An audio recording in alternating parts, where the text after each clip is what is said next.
พริกสวยมากเอาไปผัด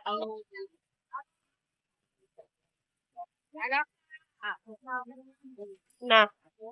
เอาเอาพริกหยวกซิปเออใส่ด้วยกันได้ไหมคะใส่เลยนี่นะคะพี่น้องอาคารผักนะคะ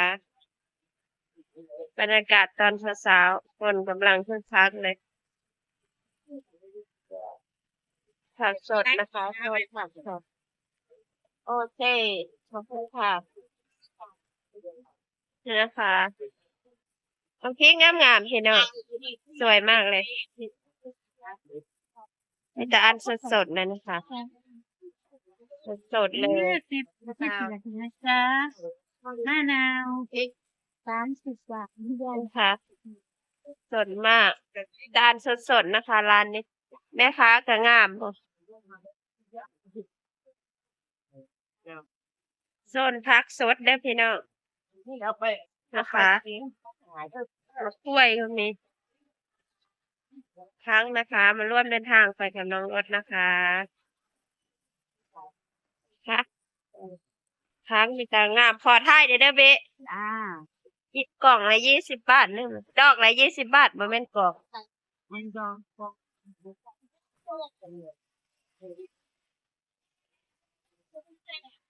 สบายดีทั่วโลกจ้ายินดีต้อนรับทุกท่านเข้าสู่ช่องรจนาพารีวิวตลาดนะคะวันนี้สิพาทุกคนมารีวิวอาคารห้านในโซนของผักสดมาร้านใหญ่มากเลยพี่น้องจีต้อนรับทุกคนค่ะนี่เป็นเขียงเนื้อสดแม่ไปไหนเขียงเนื้อแม่ไปวัดเขียงเนื้อนะคะแม่ไม่ได้เอาสัตว์ไปดิเขียงเนื้อสดคนก็น่าสดนะคะเนื้อสดไปเลยไม่มีเอฟเฟกต์นะคะยินดีต้อนรับทุกท่านเข้าสู่จังหวัดสกลนครนะคะอำเภอพังโคนจะพารีวิวผักเยอะแยะมากมายหอม10 บาท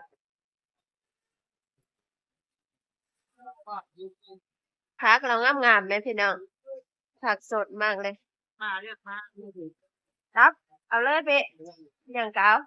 เพิ่มหมึกแต่งแล้วนี่งามขนาดพี่น้องหมึกแต่งเบะเลยสดๆเลยพารีวิวสินค้าผักมี4 ซอนะคะ อัปเดตราคาผักวันนี้นะคะทุกคนเป็น10 บาทนึงเบะให้ไหล10 บาท10 บาทนะ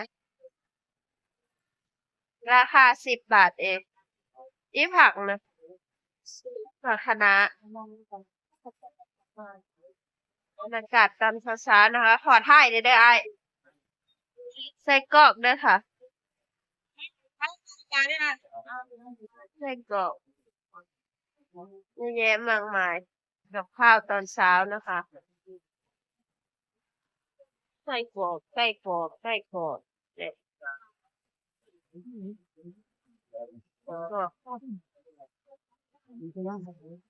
ฟ้า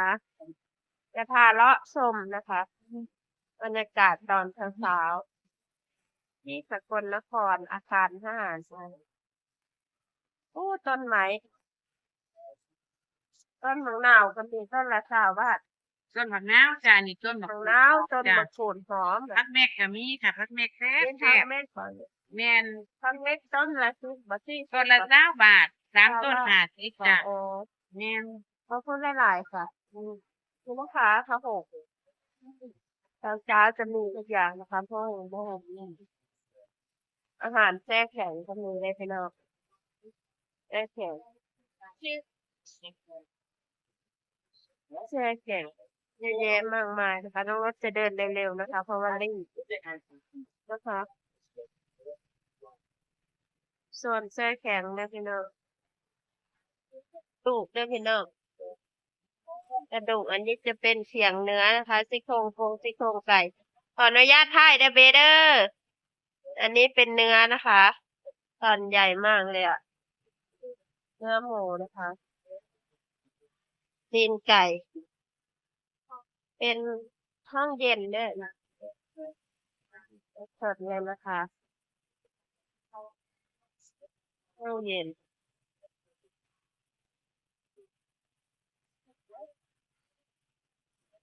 แหนมแบบนี้ขนมนะคะว้าวมีไข่ลูกเขยด้วยไข่ลูกเขยถุงละ20 บาทนะคะเนี่ยอันนี้ก็20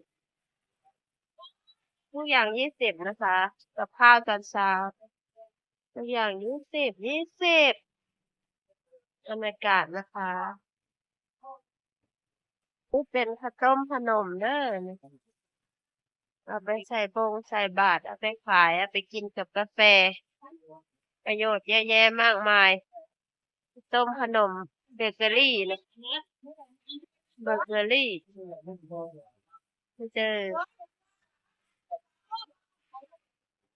บรรยากาศตอนเช้าๆนะคะแล้วมาหาซื้ออะไรไปทำไปวัดนะคะคุณยายจะทำไปวัดอันนี้เป็นเสื้อผ้าค่ะเจ้าขายปนกันกับผักผ้าห่มมีหมดนะคะผ้าห่มกันหนาวถูกๆเลยห่มกันหนาว เคไปที่ นอ นี่ ห ละ วาน20 บาทนะเนี่ยทำไมล่ะถุงละ20 บาทบ่ 20ถุงละ20 บาทเองเนี่ยพี่น้องขอถ่ายได้ละ จ้ะ ขอเอ้ยรีวิวเนี่ยขนมได้เลยพี่น้องขนมไทยเป็นกระแสบเนาะนะคะชับส้ม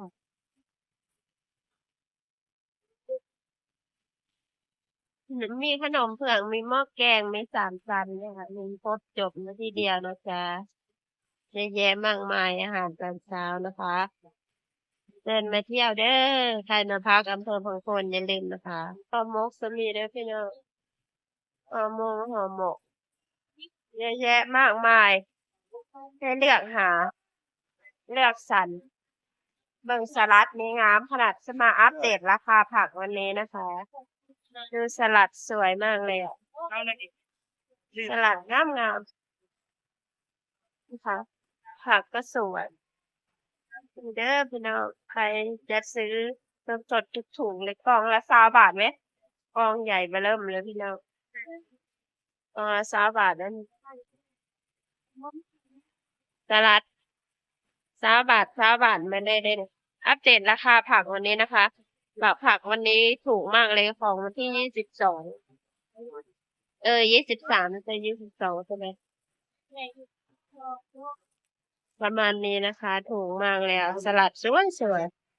งามขนาดอันนี้หัวละ20 บาทเด่นถูกแพงอยู่อันนี้หัวละ30ใหญ่มากเลยมาเริ่มเลย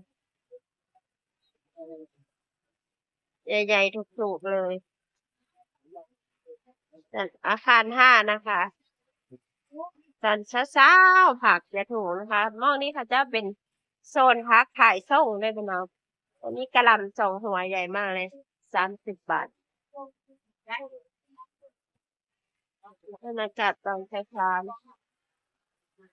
ตอนเช้าก็จะประมาณนี้คึกคักน่าดูตาเบิ่งมะละกอถุงละ20 บาทถุงละ50บ่แม่นถุงละ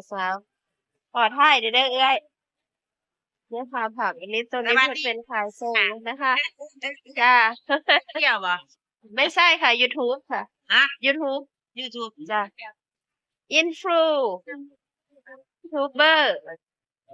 นะคะผักสดนะคะเยอะแยะมากมายเด้อพี่น้องบาทเองอ่ะมะละกอถุงละ50 บาทเองเด้อพี่น้องเยอะแยะเลย ถูกด้วยสวยด้วยนี่เพิ่นขายส่งนะคะนะคะผักงามมาละ20 บาทเอง20 บาท20 บาท20 บาทนะคะ ไม่จังแล้ววะ ได้ชื่อนั้นมีร้านยึดทิพย์เนี่ยแม่นบอกกันว่าสุดแดงร้านถูก แม่นบ่โอ้เจ้าปังเนาะคนเบิ่งหลายแล้วเจ้า จางไรบ่ ฮะของค่อย30,000กว่า10 ล้านยอดวิวรวมของค่อยแค่10 ล้านกว่าเอง ว่า เออ อยู่จัง หอมเด้อพี่น้อง